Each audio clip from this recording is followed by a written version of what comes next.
ಹೊರಗಡೆ ನಮ್ಮ ಹವ್ಯಾಸಗಳು ಹೆಂಗಿದೆ ಈಗ ನೋಡಿ, ನಮ್ಮದು ಜೀವನ ಶೈಲಿ ಅಂದರೆ ಸೆಡೆಂಟ್ರಿ ಲೈಫ್ ಸ್ಟೈಲ್. 8 ಗಂಟೆ ನೀವು ಕುಳಿತು ಕೆಲಸ ಮಾಡಿದ್ರೆ, ಕೂತಲ್ಲೇ ನೀವು ಕೆಲಸ ಮಾಡಿದ್ರೆ 4 ಸಿಗರೇಟ್ ಸೇದಿದಷ್ಟು ನಿಮಗೆ ದೇಹಕ್ಕೆ ತೊಂದರೆ ಆಗುತ್ತೆ. ಓಹ್ ಹಾಗಾಗಿ ಓಡಾಡ್ತಾ ಇರಬೇಕು. ಎವ್ರಿ 30 ಮಿನಿಟ್ಸು ಸುಮ್ಮನೆ ಎದ್ದು ನಿಮ್ಮ ಚೇರಿಂದ ಒಂದು ರೌಂಡ್ ಹೋಗಿ ಎಲ್ಲರನ್ನೂ ಮಾತಾಡ್ಸ್ಕೊಂಬನ್ನಿ. ನಿಮ್ಮ ಮೂಡ್ ಅಂದ್ರೆ ಇವಾಗ ಚೆನ್ನಾಗಿರುತ್ತೆ. ನಿಮಗೆ ಸ್ಮೋಕಿಂಗ್ ಹ್ಯಾಬಿಟ್ ಇಲ್ಲ, ಡ್ರಿಂಕಿಂಗ್ ಹ್ಯಾಬಿಟ್ ಇಲ್ಲ, ಏನಂದ್ರೆ ಕೂತ್ ಕೆಲಸ ಮಾಡ್ತೀರಿ. ಕೂತ್ ಕೆಲಸ ಮಾಡ್ತೀರಾ 8 ಗಂಟೆ. ಏಕೆಂದರೆ ನೀವು ಕೂತಿರ್ಬೇಕಾದ್ರೆ ಟೇಬಲ್ಗೆ ಕಾಫಿ ಬರುತ್ತೆ, ಟೇಬಲ್ಗೆ ಸ್ನ್ಯಾಕ್ಸ್ ಬರುತ್ತೆ. ಎಲ್ಲ ಇಲ್ಲೇ ಬರ್ತಾ ಇದೆ. ಆಮೇಲೆ ಲೇಸಿನೆಸ್, ಅಯ್ಯೋ ಯಾರು ಎದ್ದೇಳೋದು ಅನ್ನೋದು ಒಂದಿರುತ್ತೆ. ಸೊ ಏನು ಮಾಡ್ತೀವಿ, ಅಲ್ಲೇ ಕೂತೇ ಇರ್ತೀವಿ. 8 ಗಂಟೆ ಒಂದು ಕಡೆ ಕೂತ್ರೆ 4 ಸಿಗರೇಟು ನೀವು ಸೇದಿದ್ದೀವಿ ಅಂತ ಅಂದ್ಕೊಳ್ಳಿ, ಅಷ್ಟು ದೇಹಕ್ಕೆ ನಿಮಗೆ ತೊಂದರೆ ಆಗುತ್ತೆ. Sedentary life style. ನಮ್ಮ ಹಿರಿಯರೆಲ್ಲ ಏನಕ್ಕೆ ಚೆನ್ನಾಗಿದ್ರು, ಅವ್ರಿಗೆ ಏನಕ್ಕೆ ಹೃದಯದ ತೊಂದರೆ ಇರ್ತಿರ್ಲಿಲ್ಲ, ಒಬಿಸಿಟಿ ಇರ್ತಾನೆ ಇರಲಿಲ್ಲ, ಯಾವುದೇ ರೀತಿ ಮಂಡಿ ನೋವು, ಈಗ ನೋವುಗಳು ಅಂತಾರಲ್ಲ, ಆರ್ಥ್ರೈಟಿಸ್ ಆಗ್ಬೋದು, ಸ್ಪಾಂಡಲೈಟಿಸ್ ಆಗ್ಬೋದು, ಈ ಥರದ್ದೆಲ್ಲ ತೊಂದರೆಗಳು ಅದೆಲ್ಲ ಏನಕ್ಕೆ ಇರ್ತಿರ್ಲಿಲ್ಲ ಅಂದರೆ ಚೆನ್ನಾಗಿ ಕೆಲಸ ಮಾಡೋರು. ಓಕೆ, ಫ್ಲಿಪ್ ಸೈಡ್ಗೆ ಬರೋಣ. ಇವಾಗ ಓಕೆ, ಪೇಜ್ನ ಫ್ಲಿಪ್ ಮಾಡೋಣ. ಖಂಡಿತ. ಇನ್ನು ಮುಂದೆ ನಮ್ಗೆ ಸಬ್ಜೆಕ್ಟ್ಸ್ ಬಹಳ ಇರೋದ್ರಿಂದ ನಾನು ಓಕೆ, ನಿಮ್ಮ sedentary life style. Sedentary life ಈಗ ಸ್ಟೈಲ್. ಕೂತಲ್ಲೇ ಕೆಲಸ ಮಾಡ್ತೀವಲ್ಲ, ಅದು ಒಂದು ಕಾರಣ. ಆಮೇಲೆ ಹವ್ಯಾಸಗಳು ಅಂತ ನಾವು ತಗೊಳ್ಳೋದಾದರೆ, ಸೋಷಿಯಲ್ ಒಂದು ಗ್ಯಾದರಿಂಗ್ ಅನ್ನೋದೇ ಇಲ್ಲ. ಅಂದರೆ ಹವ್ಯಾಸಗಳಲ್ಲಿ ಇದೆಲ್ಲ ಬರುತ್ತೆ. ಮೊದಲೆಲ್ಲ ಮ್ಯೂಸಿಕ್ಕು, ಗಾರ್ಡನಿಂಗ್, ಬೇರೆ ಬೇರೆ ಥರದ ಹವ್ಯಾಸ ಇತ್ತು. ಈಗ ಅದೆಲ್ಲ ಹವ್ಯಾಸ ಅಲ್ಲ, ಹವ್ಯಾಸಗಳೇ ಬೇರೆ ಆಗಿದೆ ಈ ಜನರೇಷನಲ್ಲಿ. ಸೊ ಬದಲಾದ ನಮ್ಮ ಜೀವನ ಶೈಲಿ, ಆಹಾರ ಪದ್ಧತಿ, ಹವ್ಯಾಸಗಳು, ಇದೆಲ್ಲ ಒಟ್ಟಾರೆ ಗನ್ನ ಟ್ರಿಗರ್ ಮಾಡ್ತಾ ಇದೆ. ಗನ್ನು ಲೋಡ್ ಆಗಿದೆ, ಟ್ರಿಗರ್ ಮಾಡ್ತಾ ಇದೆ. ಯಾರು ಎಷ್ಟು ಟ್ರಿಗರ್ ಮಾಡ್ತಾ ಇದ್ದಾರೆ ಅನ್ನೋದ್ರ ಮೇಲೆ ಅವರ ಒಂದು ಆರೋಗ್ಯ ನಿರ್ಧಾರ ಆಗುತ್ತೆ. Okay, wonderful. ಅಂದ್ರೆ ಹೆಂಗ್ ಅದನ್ನ ಸರಿ ಮಾಡ್ಕೋಬೇಕು ಅನ್ನೋದಕ್ಕೆ ಬರೋಣ. ಬಟ್ ಇನ್ನೊಂದು ಫ್ಯಾಕ್ಟರ್ ಹೇಳಿದ್ರಿ ನೀವು, ನಾನ್ ವೆಜ್ ಈಟರ್ಸ್ ಅಂತ. ಹೌದು. ಇವತ್ತಿನ ಫುಡ್ ಚೈನ್ಗಳು ನಡೀತಾ ಇರೋದೇ ಬೇಸಿಕಲಿ ತುಂಬಾ ಜಾಸ್ತಿ. ಅದು ಇಂಡಿಯಾದಂತಹ ದೇಶದಲ್ಲಿ ಹೆಚ್ಚಿನ ನಾನ್ ವೆಜ್ ಈಟರ್ಸ್ ಜಾಸ್ತಿ ಇದ್ದಾರೆ ಅನ್ನೋ ಕಾರಣಕ್ಕೆ vegetarians will turn into non vegetarians ಇತ್ತೀಚಿನ ದಿನದಲ್ಲಿ. ಕೆಲವು ಡಯಟಿಷಿಯನ್ಸ್ ಕೂಡ ಎವ್ರಿ ಡೇ ನಾನ್ ವೆಜ್ ಕೊಡ್ತಾ ಇರ್ತಾರೆ. ಅಂದ್ರೆ ನನಗೆ ಗೊತ್ತಿರೋದ್ರಿಂದ ಹೇಳ್ತಾ ಇದ್ದೀನಿ. Every day non veg, if you are addicted to non veg, don't worry, I will give you ಅಂತ ಹೇಳಿ ನಾನ್ ವೆಜ್ ಎವ್ರಿ ಡೇ ಕೊಡ್ತಾರೆ. ಹಾಗಾದ್ರೆ ತಪ್ಪ ಅದು? ನಾನ್ ವೆಜ್ ತಿನ್ನಲೇಬಾರ್ದು ಅಂತ ನಾನು ಹೇಳ್ತಾ ಇಲ್ಲ. ಓಕೆ, ಅಕೇಶನ್ ಮೊದಲೆಲ್ಲ ಹೇಗಿತ್ತು ನಾನ್ ವೆಜ್ ತಿನ್ನೋದು ಅಂದರೆ, ಹಬ್ಬಗಳು ಯಾವುದೋ ಒಂದು ಸ್ವೀಟ್ ಮಾಡೋರು, ಹಬ್ಬದ ದಿನ ಮಾರನೇ ದಿನ ನಾನ್ ವೆಜ್. ಅದು ಯಾವ ಥರ ನಾನ್ ವೆಜ್ ಅಂದರೆ, ಕೋಳಿಗಳು ಅಲ್ಲೇ ಸಾಕಿರೋರು ಅದನ್ನು ಮಾಡೋರು ಅಲ್ವಾ, ಅದು ನಾಟಿ ಕೋಳಿ ಆಗಿರೋದು.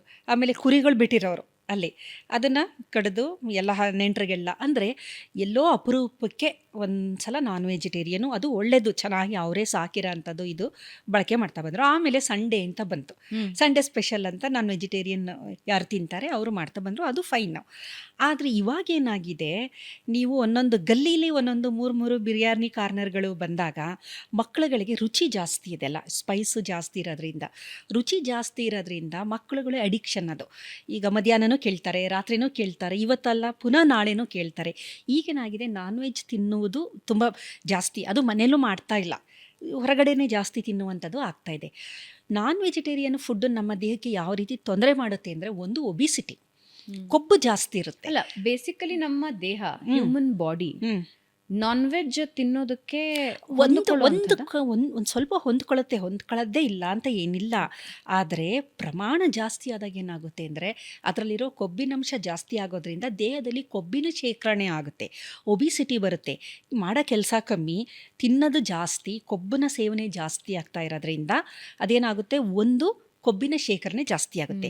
ಮತ್ತು ನಾನ್ ವೆಜಿಟೇರಿಯನ್ ಪ್ರಿಪ್ರೇಷನ್ ಇದೆಯಲ್ಲ, ಅಡಿಗೆ ಮಾಡೋದಿದೆಯಲ್ಲ, ಅದೊಂದು ಸೈನ್ಸ್. ಅದಕ್ಕೆ ಒಂದು ಮೆಥಡಾಲಜಿ ಇರುತ್ತೆ. ನೀವು ಅದನ್ನು ಏನಾದರೂ ಡಿವಿಯೇಟ್ ಮಾಡ್ತಾ ಹೋದರೆ, ನಾವು ತಿನ್ನುವ ಆಹಾರ ಒಂಥರ ಅಮೃತ ಆಗಬೇಕಾಗಿರೋದೇ ವಿಷ ಆಗ್ಬೋದಂತ ಸಾಧ್ಯತೆ.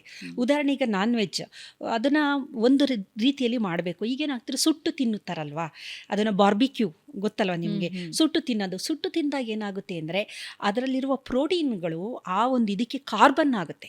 ಅದರಲ್ಲಿ ಕೆಮಿಕಲ್ಸ್ ಏನೇನಿರುತ್ತೆ ಅದರದ್ದು ನೇಚರು ಡಿನೇಚರ್ ಆಗೋದ್ರಿಂದ ಅದು ಕಾರ್ಸಿನೋಜನ್ ಆಗಿ ಮುಂದಿನ ದಿನದಲ್ಲಿ ಕ್ಯಾನ್ಸರು, ಕರುಳಿನ ಕ್ಯಾನ್ಸರ್ ಉಂಟು ಮಾಡುವ ಸಾಧ್ಯತೆ ಇದೆ ಅನ್ನೋದು. ಈ ಬೇಯಿಸೋದು ಅಂದರೆ ಇದರಲ್ಲಿ ಬೇಯಿಸೋದು ಅಂದರೆ ಬೆಂಕಿಯಲ್ಲಿ ಸುಡೋದು.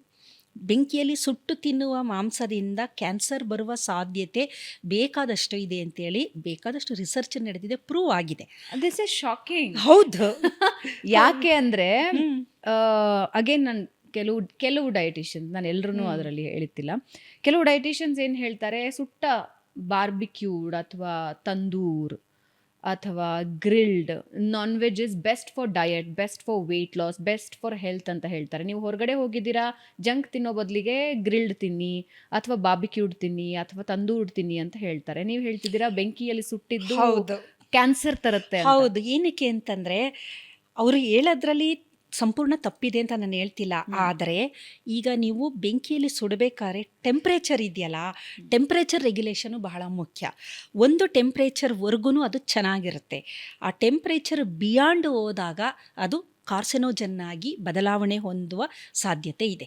ಹಾಗಾಗಿ ನೀವು ಮನೇಲಿ ಅದನ್ನೇನಾದರೂ ಬಾರ್ಬಿಕ್ಯೂ ಥರ ಮಾಡೋದಾದರೆ ಒಂದು ಟೆಂಪ್ರೇಚರು, ಈಗ ನಾವು ಓವನಲ್ಲಿ ಇಡ್ತೀವಿ, ನಮಗೆ ಗೊತ್ತಿದೆ ಅದನ್ನು ಪದೇ ಪದೇ ಪದೇ ಬಿಸಿ, ಯಾವುದೇ ಆಹಾರ ಪದಾರ್ಥವನ್ನು ನೀವು ಪದೇ ಪದೇ ನೀವು ಬೆಂಕಿಯಲ್ಲಿ ಸುಟ್ಟಾಗೇನಾಗುತ್ತೆ, ಅದು ಕಾರ್ಬನ್ ಆಗಿ ಬೇಕಾದಷ್ಟು ಅದರಲ್ಲಿ ಚೇಂಜಸ್ ಆಗುತ್ತೆ, ರಾಸಾಯನಿಕಗಳು ಬಿಡುಗಡೆಯಾಗಿ ತೊಂದರೆ ಆಗುತ್ತೆ. ಈಗ ಏನಾಗುತ್ತೆ ಅಂದರೆ ನಮಗೆ ನಮ್ಮ ನಾಲೆಡ್ಜು ಅರ್ಧಂಬರ್ಧ. ಈಗ ಅವ್ರು ಹೇಳೋದನ್ನು ಬಾರ್ಬಿಕ್ಯೂ ತಿನ್ಬೋದು ಅಂತ ಹೇಳ್ಬಿಟ್ಟಿದ್ದಾರೆ ಅಂತ ತಿನ್ನೋಕ್ಕೆ ಶುರು ಮಾಡ್ತೀವಿ. ಆದರೆ ಅವ್ರು ಹೇಳಿರ್ತಾರೆ ಮನೆಯಲ್ಲಿ ಇಷ್ಟು ಪ್ರಮಾಣದಲ್ಲಿ, ಅವ್ರು ಹೇಳೋದು ನಾನ್ ವೆಜ್ ಸ್ವಲ್ಪನೇ ತಿನ್ನಿ ಅಂತ. ಈಗ ನೀವು ಫಾರಿನರ್ಸ್, ನನ್ನ ಹತ್ರ ಬೇಕಾದಷ್ಟು ಜನ PhD ಸ್ಟೂಡೆಂಟ್ಸ್ ಇದ್ದರು, ಪ್ರತಿದಿನ ನಾನ್ ವೆಜ್ ತಿನ್ನೋರು. ಹೇಗೆ ಅಂದರೆ ಒಂದೇ ಒಂದು ಪೀಸು ರೈಸ್ ಜೊತೆ ಎಲ್ಲೋ ಒಂದು ಪೀಸ್, ಒಂದೇ ಒಂದು ಪೀಸ್ ಚಿಕನ್ ಅವ್ರು ತಿಂತಾ ಇದ್ದಿದ್ದು. ಆ ಥರ ಆದರೆ ಏನೂ ತೊಂದರೆ ಆಗಲ್ಲ. ಆದರೆ ನಮ್ಮಲ್ಲಿ ನಾನ್ ವೆಜ್ ತಿನ್ನೋದು ಅಂತಂದರೆ ನಿಮಗೂ ಗೊತ್ತಿದೆ ಯಾವ ಥರ ತಿಂತಾರೆ ಅಂತ. ಇನ್ನು ಒಂದು ತಿಂಗಳಿಗಾಗ ಸ್ಟಾಕು ಒಂದೇ ಸಲ ತಿಂದ್ಬಿಡ್ತಾರೆ. ಸೊ ಅದು ದೇಹಕ್ಕೆ ಒಳ್ಳೆಯದಲ್ಲ.